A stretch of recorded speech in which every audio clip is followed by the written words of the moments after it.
Sabah ने सुर्ख रोशनी से जमीन को बांधा, फूलों ने खुशबू के रंग अपने बाजों फैलाए,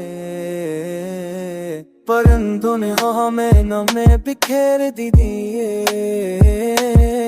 पहाड़ों ने खामोशी में राज संभाले,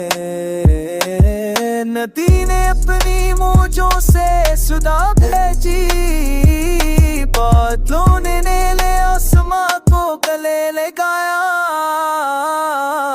सूरज ने सहरी करी ज़मीं पर पकड़े, दरख्तों ने छांव में सुकून की बात कही, परछाइयों ने जमीन पर कहाई रखी,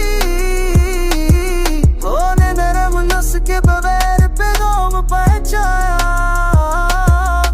चमकदार तारों ने रात को जगमगा, सना ने दिल की गलियों में मौसीकी सुनाई, ख्वाबों ने नई दुनिया के दरवाजे खोले, यादों ने वक्त के समंदर में रंग भर दिए।